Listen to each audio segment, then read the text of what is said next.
So there could be threatening situations.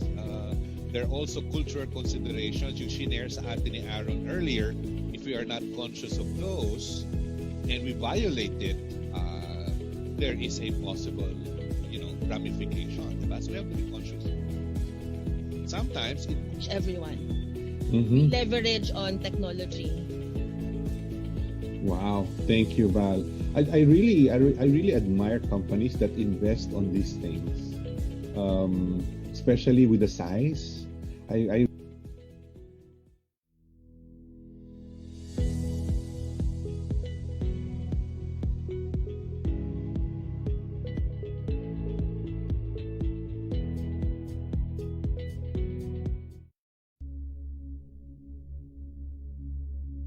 As a human, we are often told to soar like an eagle, to aim high, to do something big. But nobody tells us how. I will tell you how. Is that easy? No, it's not. But it's not impossible. We want to have attitude like an eagle. But why? Because we see and we know eagles as a sign of power and ability and speed. So we need power, ability, speed, and vision, just like an eagle has. I'll tell you 6 things that eagles do, and you can do these things and apply in your own life to have an attitude like an eagle and to soar like an eagle. Write it down. Number 1, eagles fly alone. Those who fly solo have the strongest wings. So don't be afraid to fly alone, to walk alone. The reality is people will not understand your dreams and your vision. Even they will not support you. There will be some naysayers, some negative people. And if you tell them about your dreams, they will try to stop you. They will try to bring you down. They can't see the opportunity that you think you have with pigeons. So don't depend on anyone to fly with you, to assist you. You have the power to touch the sky. Everyone has that power, but not everyone dares to touch the sky. You will never recognize what kind of power you have inside of you if you don't fly alone. But when you fly above everything, where nobody dares to go, you will meet some sky touch full of experience. You can share your dreams with them, and they will share their experience with you. So fly high and fly alone. Number 2, eagles love the storm. While all birds find shelter in the comfort zone during this rain and storms, all of the birds try to avoid rain and storm. But the eagle welcomes the rain and storm. They are excited to go through the challenge. They love to fly high during the storm above the clouds, and in this way they grow stronger and more powerful from the challenge in your life. Instead of running, welcome them and get excited about the challenge and hard times. Rather complaining or trying to avoid the challenge, run toward the challenge. That's how you can grow faster and stronger and powerful. Just remember, the more you face the challenge, the more you get opportunities, and the more you evolve dominant. Number 3, eagles always have the vision. Having excellent vision and concentration is most important thing to what you want. Eagles only focuses on their goals, not on fear. After setting their target to hunt an animal, they make their vision so clear, and they only put their focus on that. They will not move their focus until they hunt it. In the same way, focus like a laser. Laser focus will limit your distraction and help you to achieve your goals. Those who concentrate one thing at a time advance in this world. So keep focus no matter what the obstacles are. Number 4, eagles don't eat dead or old things. You know, the other birds eat what they want, dead and old. Crow eats the garbage, but the eagles feed only fresh prey. As same as if you want to have an attitude like an eagle, don't waste your energy by stuck in the past. Because what's gone is gone, and what's done is done.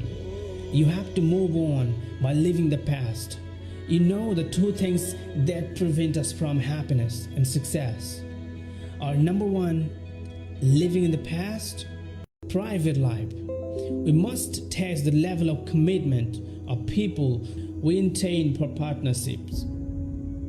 Number 6, eagles train hard. You know, every eagle, when the time comes for them to learn to fly, the mother eagles remove the comfort layers from the nest so the eaglet gets uncomfortable.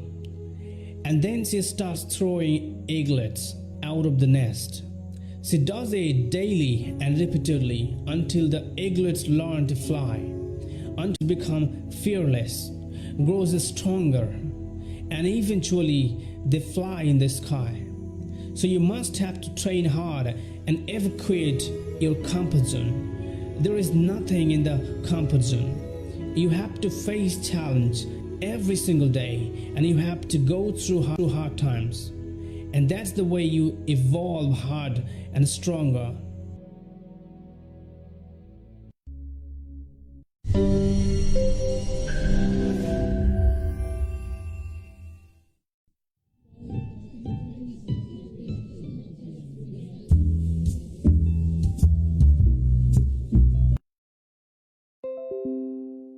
All right, so today's show, we're going to talk about the importance of L&D and how it can help with a company's development. And today, I will be joined by a special guest. Basically, he is my mentor when it comes to corporate training and, well, basically the world of HR. When I started my journey into this industry, he was the one who lent a hand and opened my eyes on how I can enjoy and how I can become the best, or well, the best version of me in this industry. And before we move on with our show, we would like to thank Circle Logica Group and CLDP Philippines for coming up with this show. And I hope every one of you here watching today with us have followed, liked, and subscribed with all of our channels. You can follow us on Facebook, Circle Logica Group, and CLDP Philippines. You can also check our YouTube page. It's Circle Logica, and all of our videos here at the Trainers Lounge will be uploaded there as well. Ayan. So without further ado, let's introduce our guest for today. Alright, so he is an experienced learning and development professional, specifically in designing learning activities, curriculum, module designs, and development. He is also designing neuro-linguistic programmings and in learning and education. He's also a adult learning principles and mentoring, coaching, and consultation expert. And he is also a certified Lean Six Sigma Yellow Belt and practitioner, a TFL and TESOL certified, and completed a Chartered Professionals in Human Resources program, a global HR license directly awarded by the CAHR United Kingdom, working as the Program Manager Training Organization and official member institution of CAHR UK. He is also the current senior partner for talent development of Circle Logica Group, who is directly in charge of the overall learning and development of employee engagement solutions and the two other training divisions of Circle Logica Group. He also has a knowledge in HR strategy, professional practice, employee engagement, workforce planning and talent management, health, wellness and safe workplace, human resources metrics, reporting, strategic planning, financial management, and Lean Six Sigma methodology. He is also an advocate of active citizenship, youth empowerment and development, as well as gender and generation equality. And without further ado, let's welcome Mr. Jester Biluan, CPHR CLDP. Ayan. Hello, Mr. Jester. Kamusta? Ayan, magandang hapon, no? Magandang araw sa lahat ng manonood for today, no? Especially sa ating mga viewers coming from various areas, no? May it be from the HR professional world, no, or sa mga L&Ds, or even sa mga gustong maging L&D professionals in the coming future. Yan, magandang hapon at magandang araw din sa iyo, Kevin. All right, good to hear. Good to hear from you, Sir Jet. All right, well, today's topic, just to give everyone here overview of what we talked about last week with Sir Jet. So, last week kasi pinag-usapan what is L&D? Parang general overview siya, and how people who are aspiring to become L&D professionals can get into this industry. As well as parang na rin siya, parang review na rin sa mga L&D experts na matagal-tagal na sa industry and would like to look back to the basics, 'di ba? As I mentioned last week, wala namang masama kung babalikan natin, or we'll look back with the basics of what we are doing. But today, parang continuation siya ng ating topic from last week. We're going to talk about the importance of L&D. And so we'll get into the deeper, understanding of how the L&D department or industry can help with a company's development. Ayan. So I hope you're ready for some topics na natin. Ready. Ayan, that's good to hear. So, on a corporate setting ng tayo minsan kasi when we talk about L&D, most of the time it is in a corporate setting. So, if we are in the eyes, kung lalagay natin yung sarili natin sa company or sa management ng company, how can we define L&D? Okay, for learning and development, that discussed previously then by Jeff, in the first episode of webcast, it's all about the tatlo yan actually, na tawag dito classifications na tinitignan natin sa learning and development. It's not just learning and development, kundi learning, education and development. Reiterating or echoing what Jeff had said before, pag sinabi nating training, so this is part of the very first phase ng pag-aaral natin sa learning and education. So this is focused and evaluated against the job and that an individually is currently holding or taking. So sa training, this is more part of application, on the job training. So usually lahat sa mga nagre-revolve yan currently sa trabaho mo. As for the education, this activity focuses upon the job that an individual may potentially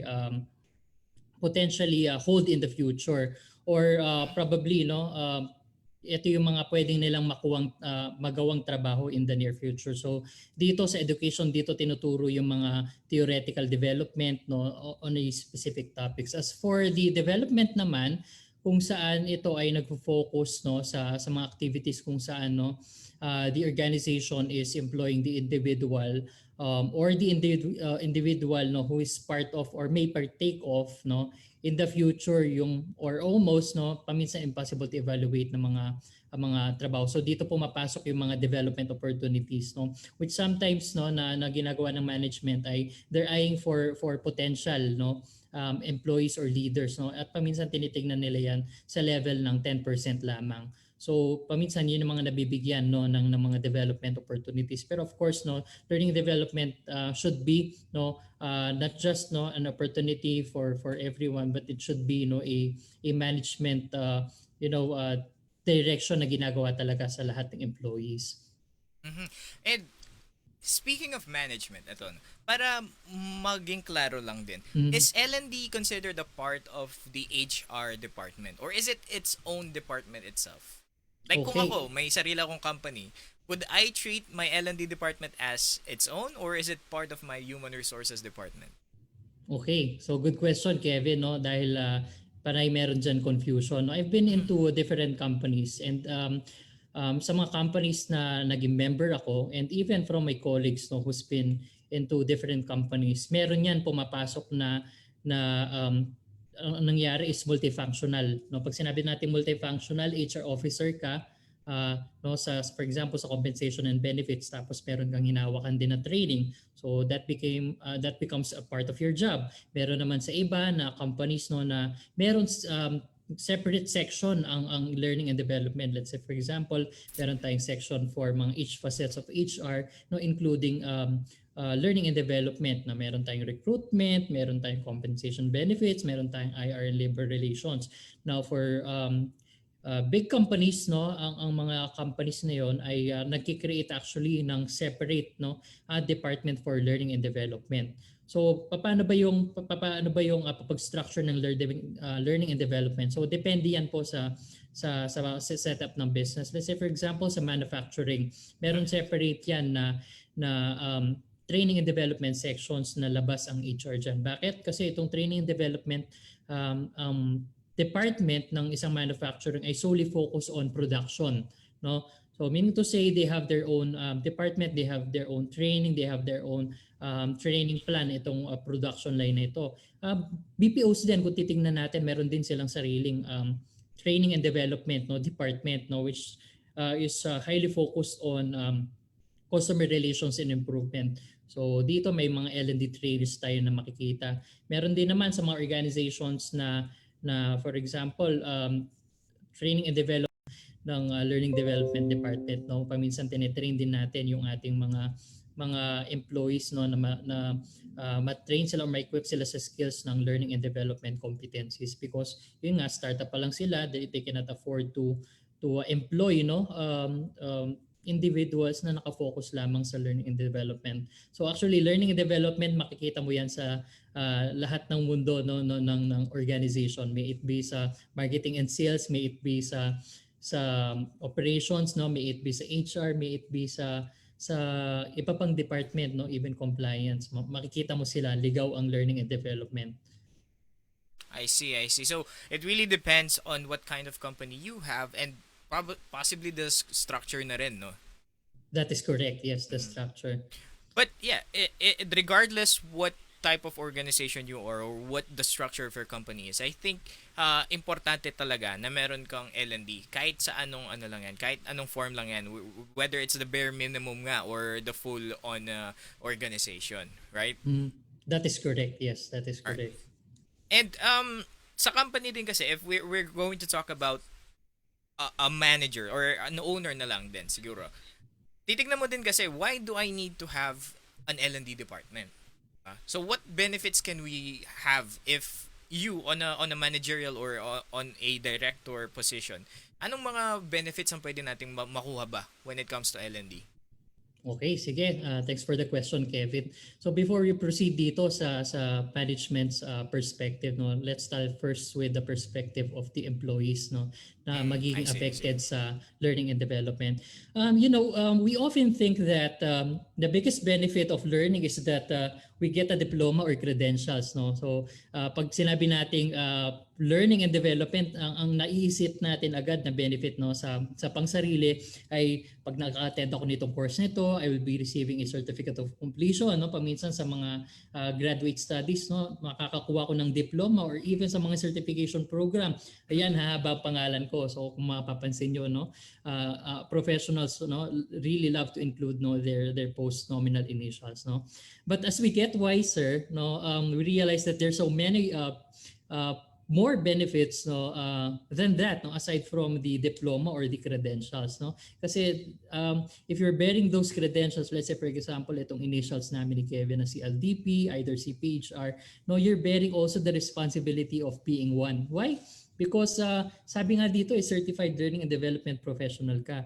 So of course dapat meron yan into practice, no. You make sure that whatever you learn, no, is as applied sa tinatrabaho mo. Okay, so focusing again on the benefits, no. So knowing the benefits will also help motivate, no, you to design your own training programs or even your own training plans, and of course to motivate others, no, to participate as well.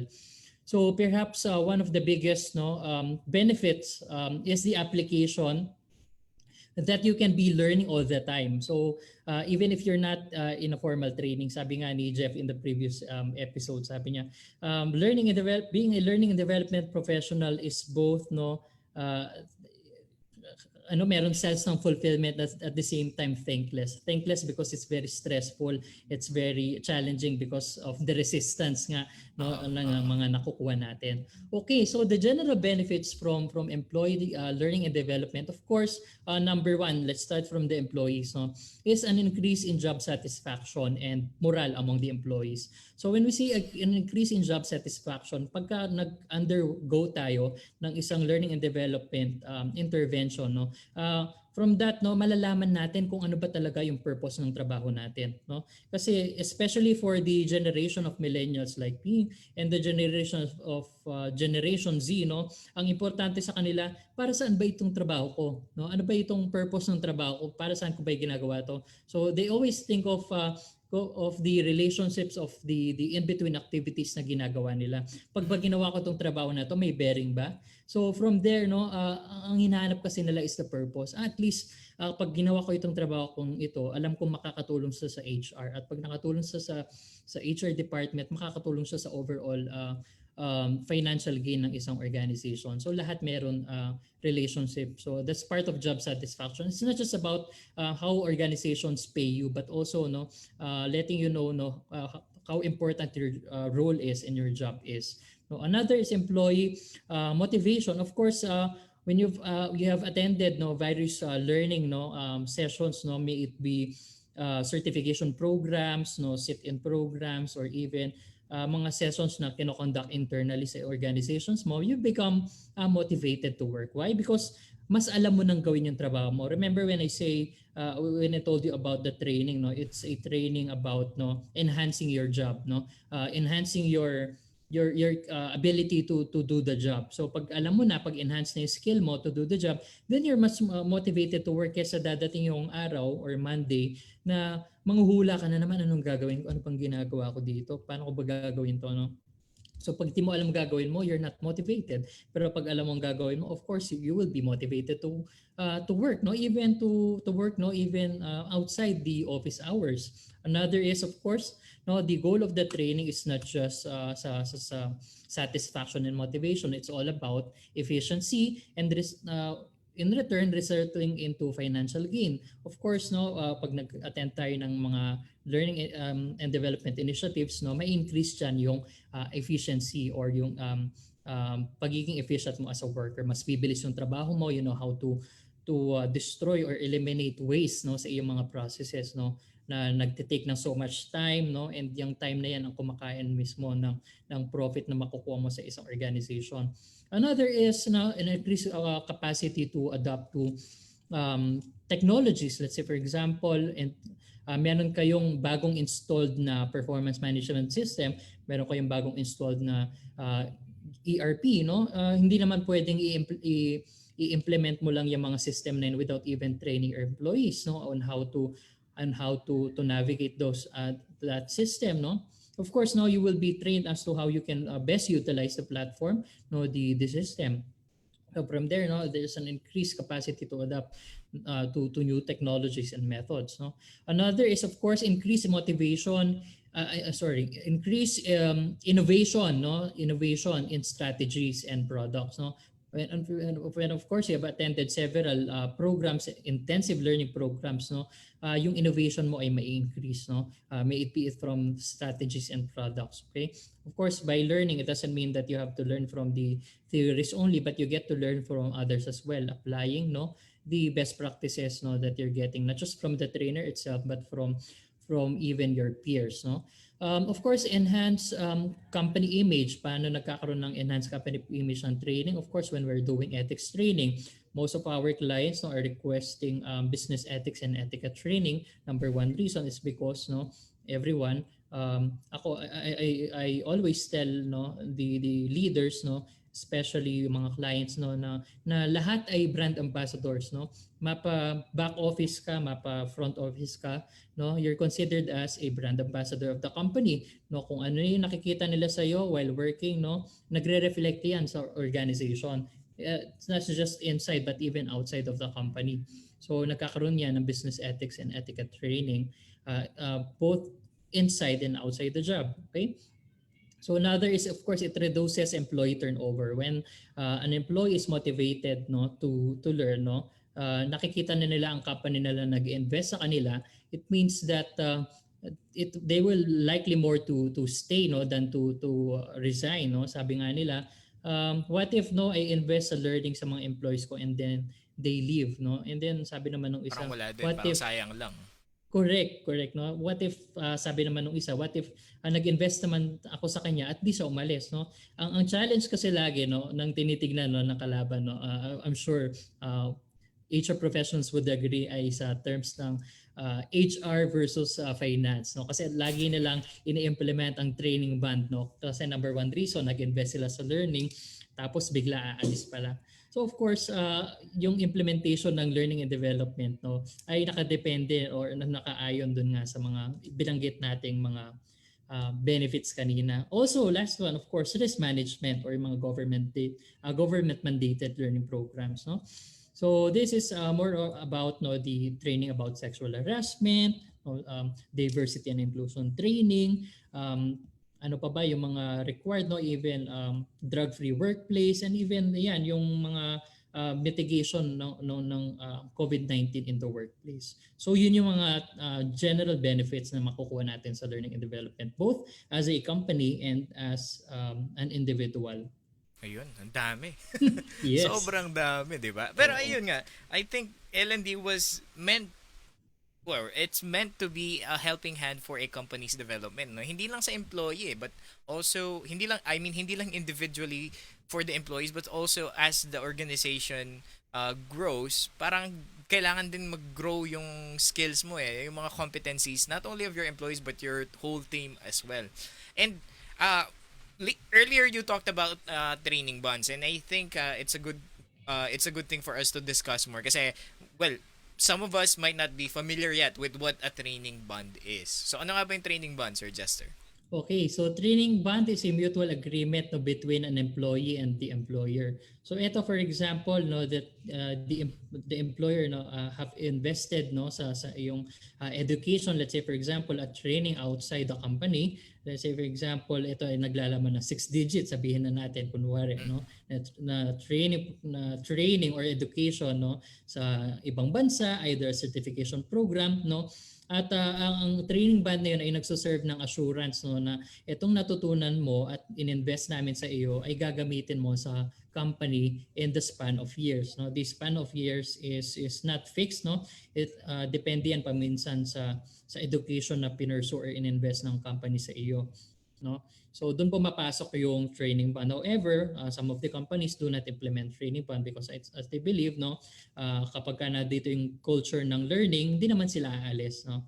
Kasi ang iba nga naman, paminsan kasi, ang challenge kasi ng ibang organizations kasi ay nagkakaroon sila ng window shopping learning program. Paano ba yung window shopping learning program? No, the employees, no, have the benefit of choosing kung ano yung training program na gusto ng company na i-investan sila. Of course, no, the investment is pang sarili lamang without even checking makakatulong ba ito sa current role ko. Kaya ang ginagawa, pag naipunan ng learning education, nakalibre na, aalis na sa company.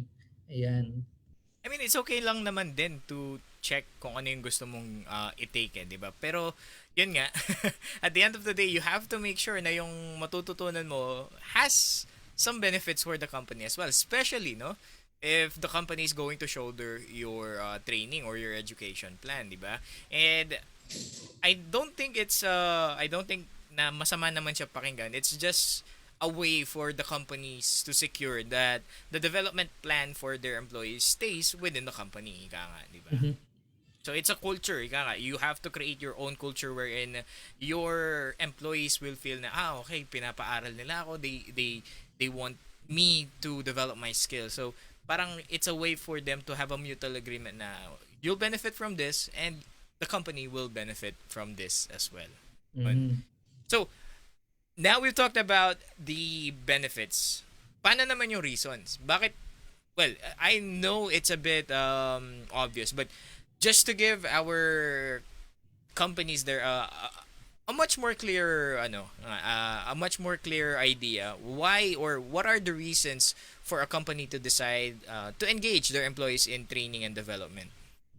Okay, that's a good question. No? It is very important for us to understand, no, the reason why we're doing, no, or conducting employee learning. Alam naman natin yung benefits, di ba? Obvious naman. Pero bakit mo gagawin? Baka naman kasi mali yung reason mo, di ba? Tama. So diyan pumapasok ang first stage, no, ng model na tinatawag nating ADI or analysis, no. Analyzing, no, the importance or reason bakit kailangan natin gawin itong learning and development initiative na to. Now, training is very crucial for organizations development and its success, no, which is indeed, of course, fruitful to both employees and employers, no. So, in order to maintain, no, a competitive edge in the marketplace, no, your company must invest in the training and development of your employees, no. Yun nga, kasi nga the human resource development focuses both, no, on training employees for their current job, at the same time, no, and developing the skills, no, for their future roles and responsibilities. So I'll be giving you out, no, the typical reasons for employee learning and development, not the sole reason, no, but the typical reason for learning and development. Okay, so learning and development can be initiated for a variety of reasons for an employee or a group of employees. Example, so when a performance appraisal indicates performance improvement is needed, we're doing our performance management initiatives, no, and yung mga performance appraisals natin, at nakita natin na yung performance ng isang individual ay bumababa. Of course, no, a learning and development intervention should come, no? Pag sinabi nating learning and development intervention doesn't necessarily mean na kailangan classroom training, no? Kung mapapansin niyo ang problema ng mga HR, no, sa mga ibang organizations, especially for other managers and leaders, no, lahat na lang ng problema pagdating sa organization, laging training kailangan ng sagot. HR, no, may problema ka dito sa employee na to, no? Parang Training agad.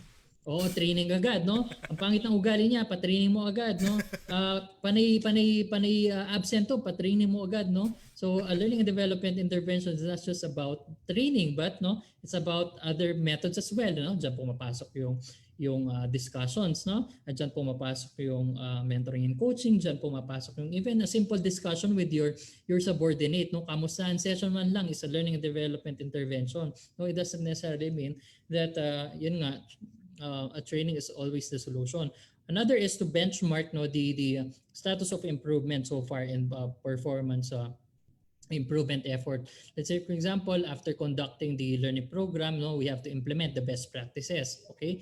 After implementing the best practices, no, hindi lang naman pag-implement yan, paano natin ma-ensure yung effectiveness yan, we have to measure the results, no? Apart from measuring the results, we are now to compare, no, and identify the opportunities to improve, no? So another is, no, meron tayong mga organizations or companies na culture nila ang learning, meaning to say, no, they really have an overall professional development program. So mamaya malalaman natin yung sinasabi ni Kevin na pwede ka naman palang mamili ng learning program, no? It's part of the overall professional development program.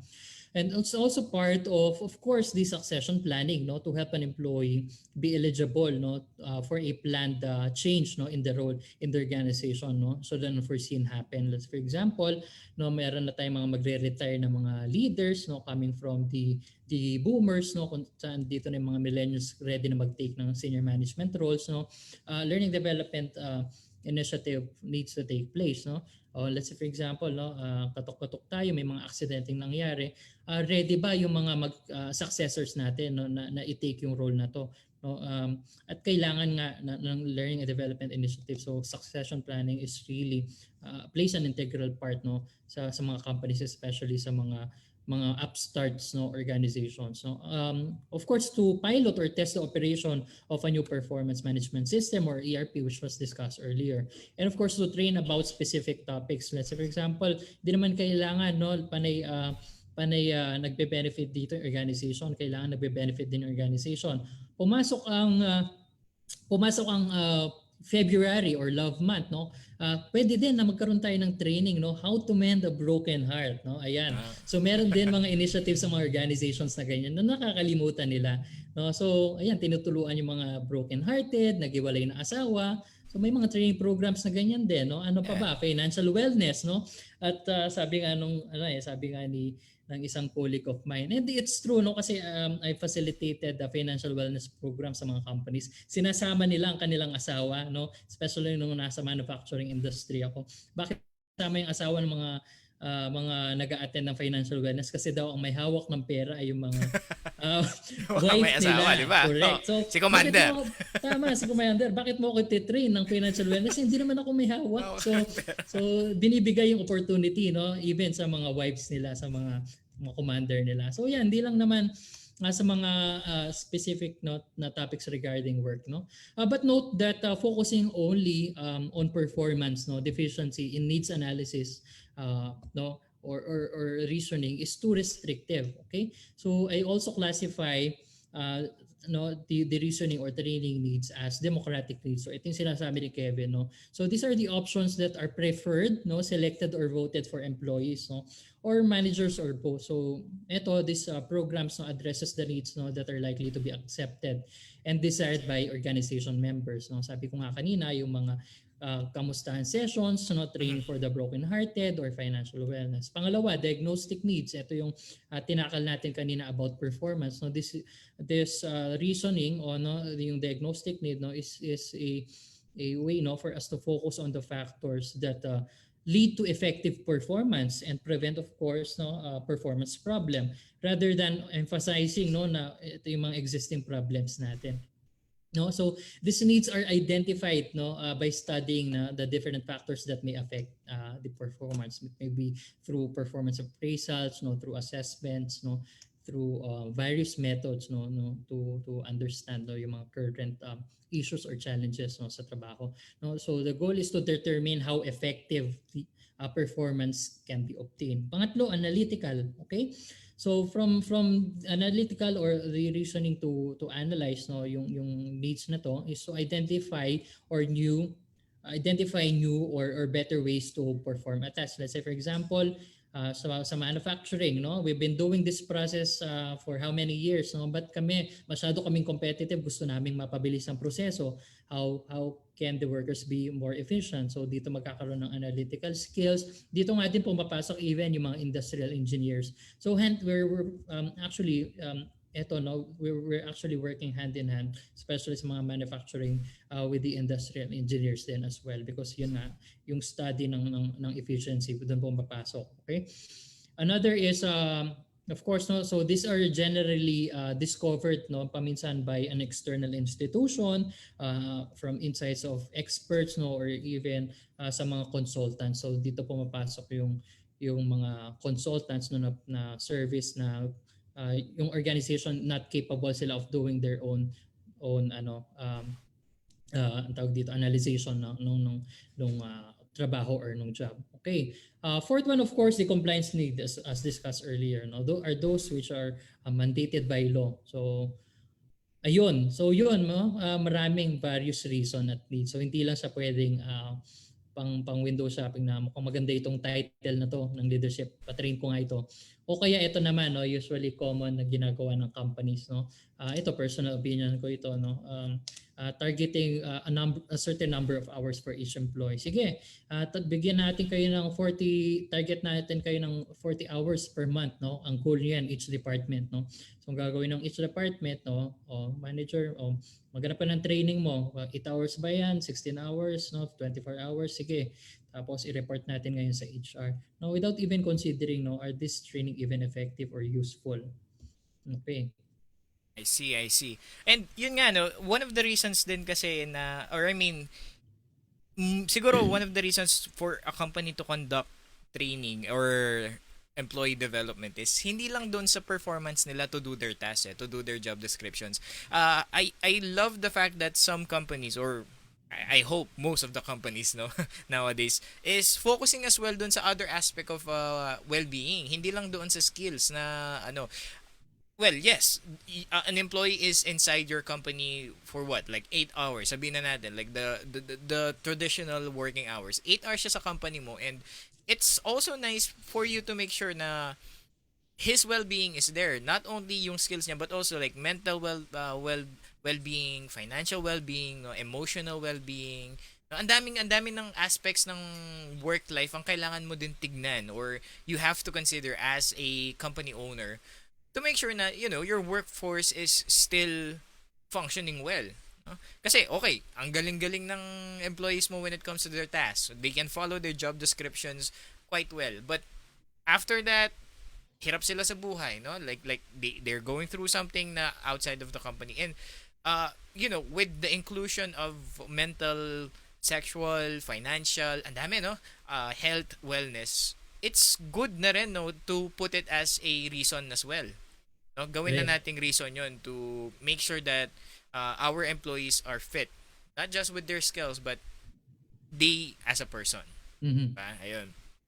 And I think we have a lot of myths and facts as well na umiikot when it comes to training, no? Both in the reason bakit ko ba kailangan gawin to and both with the benefits. No? Mhm. Kasi ang hirap na hindi sige papatrain ko yung workforce ko and then this is what I'd expect. So, I think let's try to tackle some of those myths or facts nga ba sila. Okay. So first is myth or fact. One shot quick training are usually enough. So kahit isang training lang pwede na yan. O yan, no, one shot or quick trainings sessions are usually enough, no? Sige, sabihin na nating fact ito. Fact to kung ikaw ay napakagaling, no, at ikaw ay parang si Charles Darwin na antindi ng logic and reasoning mo kung saan pag nag-attend ka ng one time ng training, no, agad makikita mo na lahat ng relationship na ginagawa mo, no? At the same time pag inattenda mo na itong training na to, hindi mo na kailangan ng training ever, no? But of course to us normal persons, no, like me and you, no, how often do we hear, no, or organizations that implement development programs, no, in which participants, no, only have to attend training sessions, no, so no accountability na, no, for the implementation and learning required, no.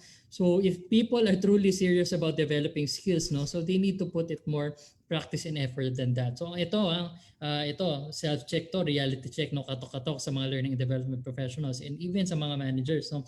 After the training ba na ginagawa niyo, meron bang mga follow-up, follow-through sessions, no? Kinakamusta niyo ba sila? Do you monitor them? It's part of evaluation of learning, no, according to the model of the Kirkpatrick, no. So it doesn't end na doon lang sa training evaluation kung saan masarap ba itong pagkain, malabig ba itong aircon, no? Complete pa itong materials ko, no? It just hindi nag-end yan, no. Again, no, that's the first level of evaluation, tinatawag nating reaction, no. So checking lang, no, sa kung kumusta yung naging training, no. Ano ba yung mga second level of evaluation, no, is learning, no. It's measuring if the learning was obtained, no, how it may be a form of assessment, quizzes, no, discussions, observations, and even case studies kung saan ma-assess natin kung pumasok ba yung mga natutunan ng learners after the training program. Pangatlong level of evaluation, dito naman pumapasok yung observation, no, in terms of were there any changes in behaviors, no. Of course, this is a shared responsibility, no. Di naman lead na kailangan na ikaw as learning development professional titingnan mo lahat ng tinrain mo isa-isa, no, or magse-set up ka ng surveillance camera sa mga offices, no, para lang makita mo may changes in behaviors. Of course, this is a shared responsibility. Now, of course, coordinate, no, and collaborate with their direct superior, no. So this is will tell us how much training, no, has influenced, no, the behavior of the participants, and of course if how they applied what they learned. Fourth level, of course, is the results, no. Fourth level results ng evaluation is did the training really influence the performance? So there are a lot of ways to measure and analyze the impact of the training, no. Not just at this job, no, but sa business level part. So there are a lot of ways to measure, no, and analyze. So it can be linking their performance appraisal to your organization's balance scorecard, no, maybe through value stream maps, no. Either look at the baseline of the performance from level of performance versus the target, okay, the trend of performance and the dispersion or variation of performance. At dito pumapasok actually yung pagiging natin. Ito, I'm a certified Lean Six Sigma Yellow Belt practitioner and professional. Dito pumapasok yung mga tools na ginagamit natin sa Lean Six Sigma.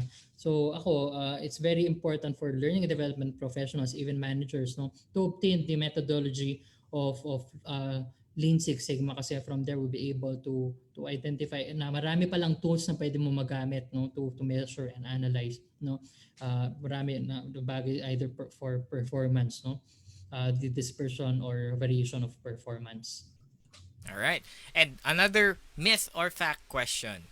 Yung mga trainees natin or yung mga employees na nag-train, they almost always apply what they learn from training. Is it a myth or is it a fact? is actually another myth ulit, no. Again, after the training hindi naman automatically ma-apply Ma-apply. ng mga Oo. tao yan. Of course, we have to look for opportunities, no. Pag paminsan kasi yung mga assignments na ginagawa natin after the training, it's just for the assignment ng mismong training lang. Pero Oo. actually ang ginagawa ng mga learning development professionals, no, we look for an opportunity no, na kung saan pwede nilang apply yung natutunan nila. So doon po mapasok yung level nung tawag dito behaviors, no, ng Kirkpatrick's. Okay, so it's rare indeed for learners to later transfer, no, from training sessions over to their lives and their work. Okay, so training methods really incorporate real life, no, current challenges in the lives of learners. So therefore ang nangyari nga, learners are left on their own to later apply new concepts, no, from the many books and binders gained during the learning session. So best na pagganap natin ng learning opportunities kung saan ma-apply nila. Again, yung model nga na ginagamit natin ay 70-20-10, no? Learning by doing, learning from peers, and of course learning from the classroom, no? So of course, no, best pa rin na natututo tayo by doing pa rin. How about this? Is it a myth or a fact? Major goals can be achieved with one-shot training. Okay. So a few major challenges in life, no, of work addressed by some specific procedure, no, conveyed during a training session, no. So rather, learners get stuck because of strong misperceptions, let's for example feelings or structural problems, no. So getting unstuck requires ongoing support, no. Reflection and testing of new methods on current and real life challenges. So this ongoing support or reflection and testing in real life, no, are seldom included in the traditional learning sessions. I see. And siguro last na to for myth and facts, no? Learners are not cynical about training. Is it a myth or is it a fact? Alam mo, sana ano na lang yan, sana fact na lang yan, no, na hindi cynical, no, yung mga learners, no? I agree on that one. Yeah. Correct, no? Pero actually it's sometimes a myth, sometimes it's a fact, no? Pero most of the time it's a myth depending on the culture of the learning. So trainers, no, and practitioners continue to ignore this major issue, no? To deal with the cynicism, no, people must have a forum in which, no, to vent, to be authentic, no.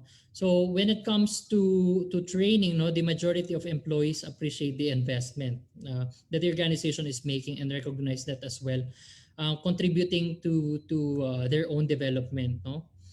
It will also have a positive impact, of course, on the wider business. Unfortunately nga, no, however, no, in any business there are likely, no, to be individuals who refuse, no, to acknowledge the value of development, no, that is being provided for them, and subsequently disengaging from any training programs they are required to attend. Kaya nga ang pinaka-challenge, no, nung mga learning and development professionals ay yung attendance rate, no, or the achieving, no, the support of the learners, no, na attendan nila yung training ito. It's not just for the sake of attending, no, the training, but of course, no, it's about their learning and development to as an individual. So it's really best, no, na ma-imbibe natin yung culture ng learning para at least walang resistance, no.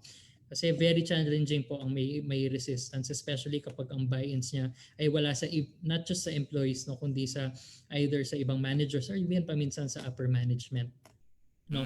I see. Ayan. So, I guess those myths are some pointers para sa mga companies who would like to conduct training, no, or would like to develop a bigger or a better learning and development department. There are things that you have to consider, no? Hindi porket nag-training ka, it's good. Hindi porket you have a major goal that you want to achieve, training is the answer, hindi rin siya agad. So it's a process, ika nga. It's not just something that you can achieve with a click or one day of training. And yes, of course, we also have to create this culture kasi, no, yung major problem natin that learners are cynical when it comes to training. Yeah, I believe there are some experiences that I've had before where maririnig mo, training na naman, anong gagawin ko dyan? Things like that. So I think we have to develop the culture first, no? Let's develop a culture where the company embraces and communicates. I think it has to be communicated well. Why are you doing this training, and what are the benefits and what are the expected outcomes after it, and then the follow up as well, 'di ba? No, hindi yung sige, training kayo and then tapos na. Wala man lang kamusta, wala man lang follow up in the workplace itself. Yan. So yun, so we've had the benefits of having an L&D in your company. We've had the reasons and also the myths around conducting a training or having a department for training. Now, let's talk about sa mga nag-boom ngayon na businesses, no? When the pandemic hit us a few I think 2019 nag-start na yung mga ganitong trends. Nag-usbungan yung mga startup businesses, 'di ba? Kanya-kanyang gimmick, like wala akong trabaho, I need to do something. So a lot of startup businesses or small businesses suddenly arise, no? And well, basically the question is, do they need to have L&D? Or if yes, what are your advice in starting up an L&D department in small businesses? Okay. So for startup companies, no, training is very critical, no, for new businesses and of course in their success in the long term, no. So part of the process means providing training support for those considering entrepreneurship, no, as a career, no, through business startups, no, to business growth and even to sustainability. So if we are again to focus on identifying, no, the reason for training, the first question we should ask is, what type of training do startups need? No? So of course, no, the first and foremost training actually, no, is not a classroom learning session for startups. No, first and foremost, learning and development intervention is actually mentoring and coaching. Why? So traditional learning, yes, no, does not lead always to long-term success, no, and sustainability, no. Yes, no, it's a part of a business support program, but it's not always, no, that the training is the sole answer. So coaching and mentoring is an integral part, no, for startups, no, to give guidance, no, and advice, no, as to kung ano yung mga specific startup challenges, no, even more so sa mga early phase startups, no, even sa pa-upstarts, no, even sa restarts, no, because they need more advanced support, no, than the four sides of the classroom. So it's really best, no, that you have a business coach or mentor in the organization. So nako, pareho ba yung coach and mentor, no? Meron po ang difference, no, ng mentoring and coaching. So if makikita natin, no, ang coaching and mentoring, no, ay hindi lang pwede sa lahat, no. Ang pwede sa lahat probably ang mga coaching but not for mentoring, kasi ang coaching, no, ang goal niyan is for probing questions. It means that, no, tinutulungan niya yung mga learners niya na sila ang sumagot na pang sarili, no. So probing questions yan, no. Unlike ang mentoring, talagang sharing of experiences yan. Kaya kung mapapansin niyo yung mga sports, no, mga sportsmen, no, meron sila coach, hindi mentor, kasi nga yung mga coach na yan, no, hindi naman makikita nyo ba sila na previously nagpo-boxing din talaga, no. So yung iba dyan, talagang probing questions lang ang goal nila. While for the mentor, of course, experiences, no, ang binibigay nila, and that's for you to apply it, no, sa certain situation. Okay, pangalawa is of course, no, learning with your peers or entrepreneurs, no. So of course, isn't learning experience always the best, no?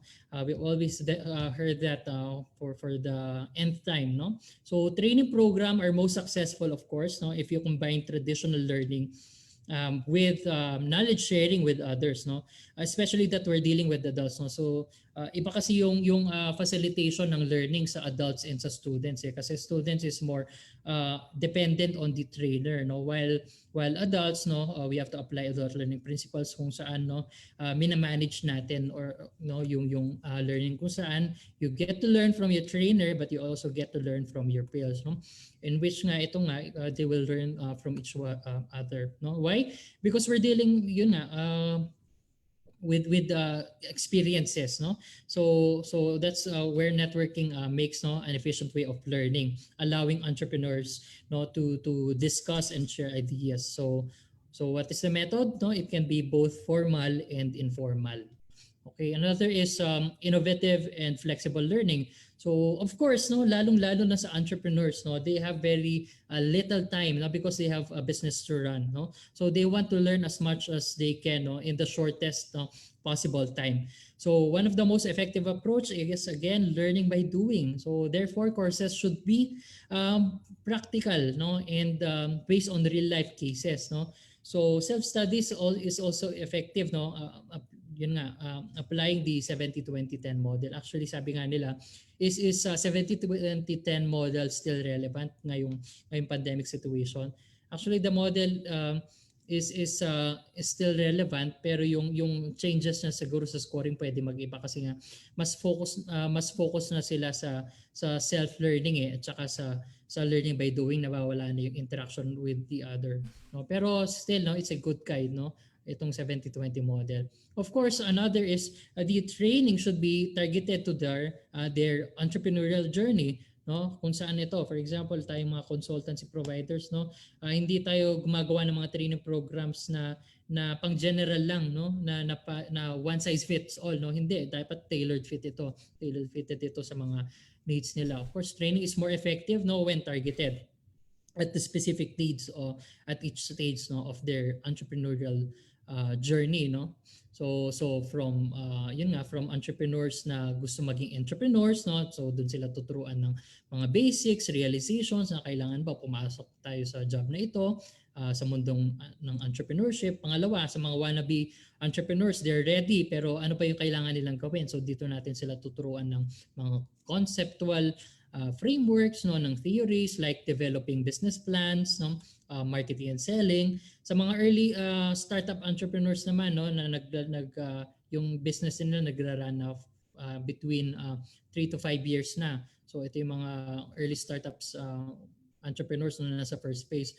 So dito matatrain na sila on how to redesign their business plan, no, product development, no, even website or social media development, no. So for upstart entrepreneurs, no, preparing to scale up, no, or mas gusto pa nilang pagandahin, no, yung kanilang mas gawin pang mas competitive ang kanilang business, no. So dito na tinuturo yung mga strategic management, no, leadership, digitalization, and even risk management. And ito naman challenges for the restart, no, entrepreneurs, or ito yung mga nag-fail sa businesses, no. Of course, they have underwent all the training mentions previously, no. So dito ano ba yung mga training na kailangan nila, no. So dito na pumapasok yung, no, learning the effects of business failures, no, the problem solving processes, no, yung mga isa sa useful tool, no, in solving a process, no, root cause analysis, no, business counseling dyan, no, and even reading blogs, no, and of course, no, how to overcome fear, no, kasi ang pinaka-fear niyan nalugi na ako so another training then is helping them overcome the fear. So yeah, I think hindi rin naman nila kailangan mag-build up agad, no, ng training plan for na sila ang magma-manage, no. I think they can gather help na rin naman outside and there are a lot of ways to do that, right? Mm-hmm. Correct, yes, tama. For consultancy na lang din, right? They can do consultancy, they can go to freelance trainers or maybe public learning sessions. But at least, di ba, when you start your company, kahit na maliit lang siya, you're well equipped, ika nga, with the skills you need to face whatever challenges that you might have when building up your company, right? Correct, tama.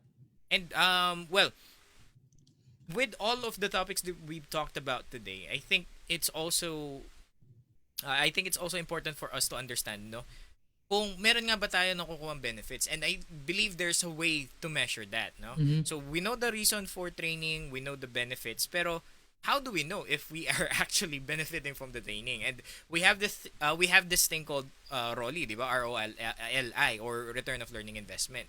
So how do we measure naman yun? Paano ba natin malalaman na, halimbawa ako, CEO ako, nagpa-training ako for this year, nagkaroon ako ng training calendar. Paano ko malalaman kung may benefit ba ako doon? Okay, so good question, no, kasi ito yung challenges ng mga HR. And this is actually a way to combat, no, yung training bond, kasi nga the goal of the training bond is to secure, no, the investment Pag naman pinakita natin no yung data sa mga financial directors no or CFOs no, itong ROLI or return of learning investment no, malalaman nila na ito palang training na ito may pakinabang naman pala, or not just sa kanilang trabaho but sa organization itself no. So for shared services no, one way to measure the return of learning investment of course no, kung shared services ka, makikita mo ay yung cost reduction and efficiency. So there are a lot of ways to measure no the cost reductions and efficiencies no. So there are a lot of tools no na pwede nating gamitin no, no to check that no. So you can use Lean Six Sigma tools no. For service delivery naman of course no, an increase no in their profit margin. And there are a lot of tools no you can use to measure the ROLI for shared services and for service delivery. So we always believe that efficient operations are a key ingredient to the success of the company. And you know, of course, to combat inefficiencies, no. Corporations in every industry, no, have begun to make investments in process improvement, no, methodologies like Six Sigma. Okay, so like yung binabanggit no, Six Sigma, Lean Six Sigma, not just na ako practitioner ako, because Lean Six Sigma when applied properly no, it can result into more efficient operations no that produce better products and services no for the customers and the better product, and of course service means no an increase in profit. Okay, so question hindi ba ang Six Sigma or Lean Six Sigma pang manufacturing lang yan or pang industrial engineers yan? No, you're partly correct no, because Lean Six Sigma methodology or Six Sigma methodology is actually industry agnostic no. So while Lean Six Sigma and Six Sigma began in manufacturing no, their ideas actually translate into any type of businesses no, and it's best to establish no a Six Sigma culture because it can have a significant impact on organization. So ito, of course mauubusan tayo ng time kung di-discuss natin itong Lean Six Sigma no. Actually no, for more details about Six Sigma, especially Six Sigma in HR no, meron ang Chartered Professional in Human Resources Philippines na i-conduct at the last week of the month no, this June, Lean Six Sigma in HR no. So doon mas malalaman pa natin no na ano yung importance no at benefit na makukuha natin in applying no and integrating Lean Six Sigma sa HR management functions natin. Ayan. I see. All right. So, meron naman nga namang pang measure no. If you're a manager, if you're a director, you don't have to worry naman no na parang mag-wish ka na lang na sana may benefit, sana may benefit. Mm-hmm. You have the means to check, and you have the means to make sure that your training program is a success, or kung ano man yung pinlano nyo for the team will, you know, at the end benefit the company. And so I think that's all the topic we have for today. Thank you so much, Mr. Jester. But before we end our episode for this week, meron tayong mga questions na nakita ko sa ating stream, sa mga live audience. Ayan. So one coming from Louis Supan. Uy, friend ko to actually, si Louis Supan. Ayan, I think, okay. Ano po possible setup kung less than 10 lang kami and bago pa lang ang business or company namin? I think they're referring to their clothing company, no, Liham Clothing, kasi they're good friends of mine and they started their company a few years ago, and yun nga, less than 10 sila, pero if they want to develop themselves, anong advice ang pwede mong ibigay sa kanila? Okay, sige. So bago tayo pumasok sa isang technical way of conducting no a learning and development initiative, especially sa mga startups na less than 10 lang sila, papasok tayo muna ulit dun sa kaninang diniscuss natin no for startups no. So first no is mentoring and coaching no. It doesn't necessarily mean that you have to purchase a service from a mentor or a coach no. Probably meron tayong close friend of ours or colleague of ours na matagal na sa business, at pag sinabi natin matagal na sa business, sa same line of business. From there no, sabi ko nga kanina, matututunan natin yung mga current challenges na hinarapan din nila no nung nagsisimula pa lamang sila. Apart from that, of course, you have to learn with entrepreneurs no. So there are a lot of free online learning sessions no na pwede nating attendan no. It doesn't mean na kailangan paid webinar siya.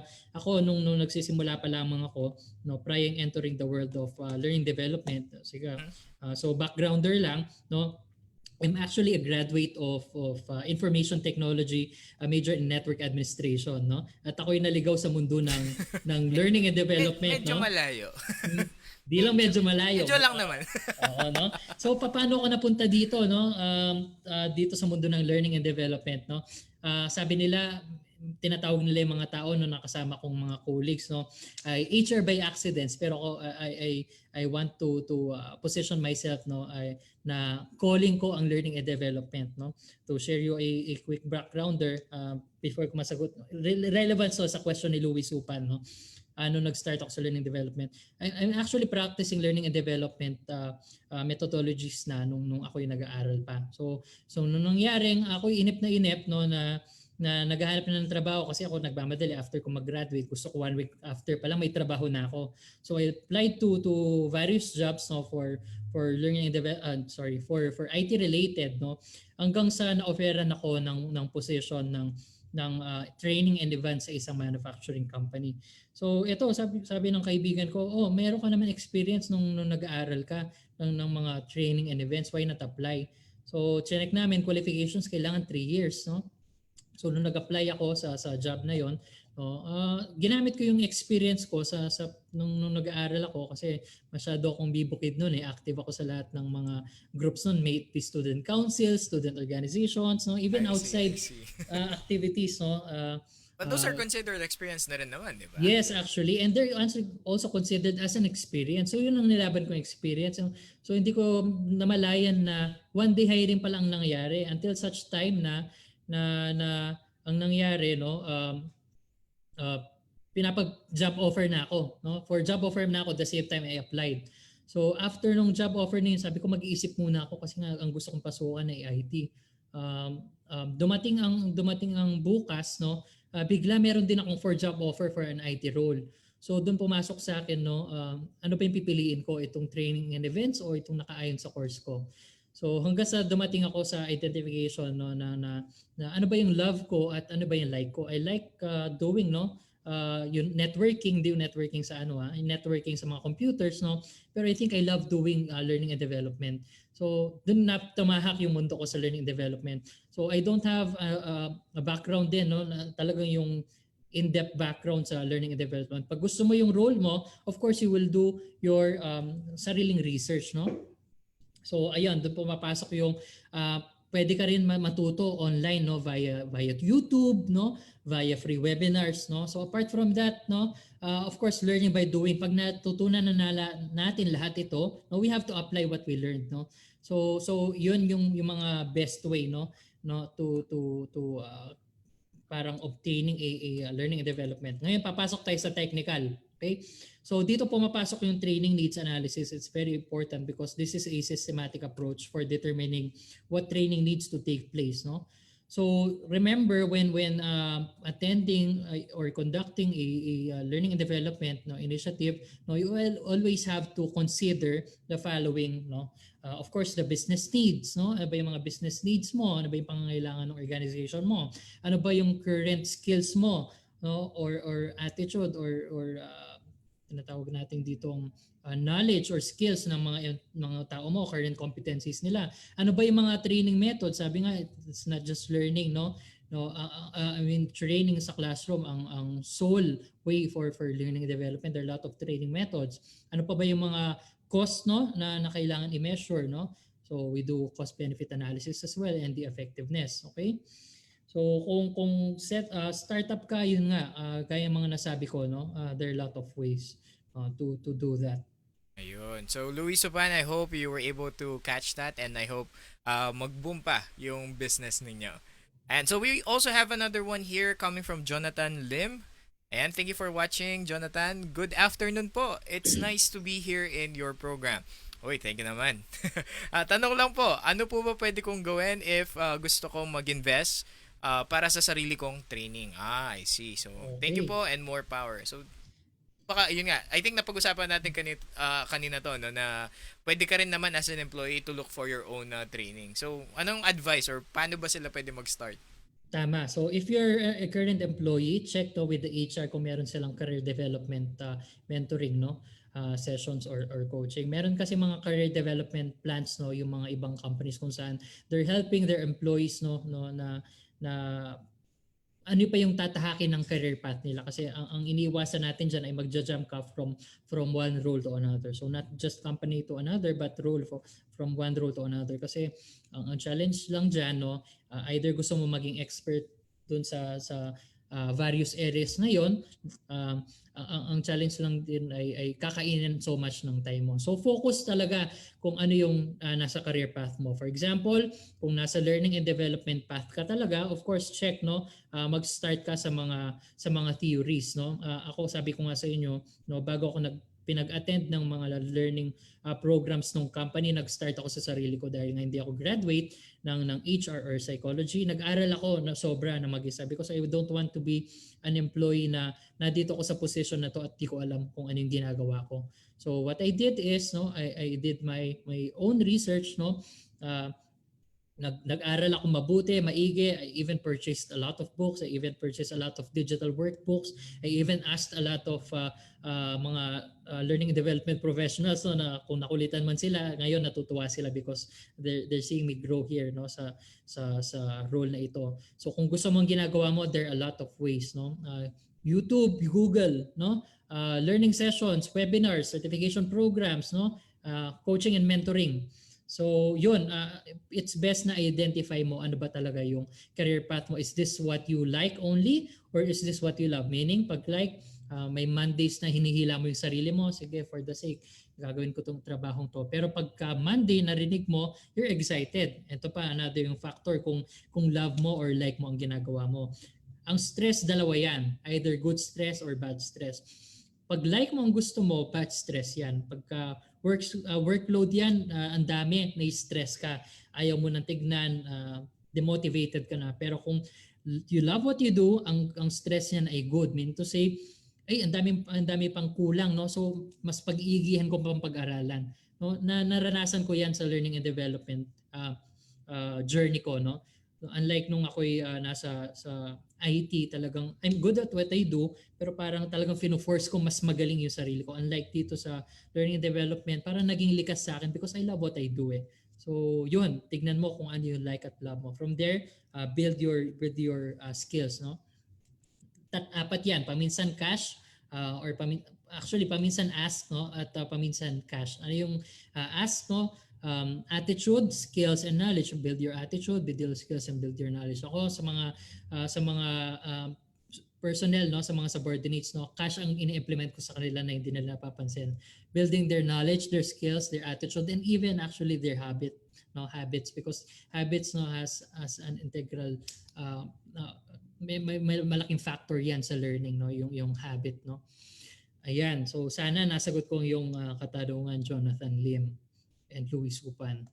Ayun. So, thank you so much for answering our watchers' question. And sa mga watchers po natin, hopefully, nakapulot po tayo ng konting tips on how to move forward with our own development.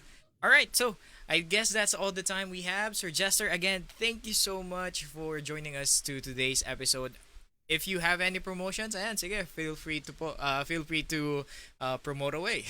Okay, sige. Dahil may promotion na, gagrab ko ng opportunity. No? I'm inviting HR leaders and people managers to attend the upcoming HR Global Certification Program this July.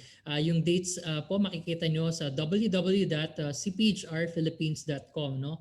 Actually, yung CPHR namin may mangyayari na this Friday and Saturday for the month of June. And of course, I want to take this opportunity. Actually, kailangan ko na umuwi kasi today is my mom's birthday. So, happy birthday po kay Mami. Happy birthday Pasabi na lang. to my mom, no, ngayon, at kita-kita tayo mamaya, no, sa dinner. Alright. And of course, thank you everyone sa mga joiners, no. Sabi ko nga sa inyo, kung gusto niyo ginagawa niyo, no, pag-igihan niyo, pag-aralan yung trabaho ninyo at magiging better kayo sa role ninyo. All right. Thank you so much, Mr. Jester. And again, thank you as well sa mga nanood sa atin. And I hope you're able to pick something up from, sa kwentuhan namin ni Sir Jester. So, again, Sir Jester, thank you so much. And see you next time po. Okay, bye. Ingat po sa lahat. Ingat po, ingat po. All right. And that was our guest for the second episode of Trainers Lounge. I hope you were able to understand better what is the importance of L&D and how it can help with a company's development, no? Whether it's a small company that's just starting or if it's a big company with a lot of different departments, L&D is there to help you in your development and to secure your company's future. Ika nga. All right, so catch us again in the show where we sit back, relax, and talk about anything and everything about L&D. See you again here at the Trainers Lounge. Again, I'm Kevin. Bye-bye for now.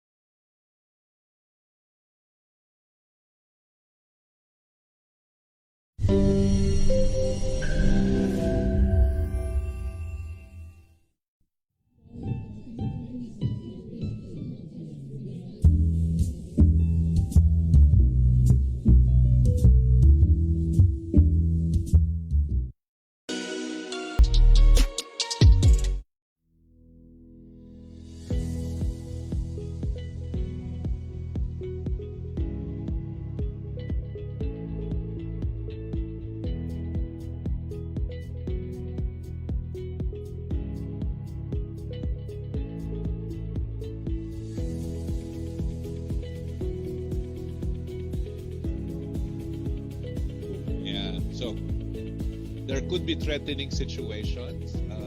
There are also cultural considerations. Yung shinare sa atin ni Aaron earlier, if we are not conscious of those and we violate it, there is a possible, ramification. Diba? So we have to be conscious.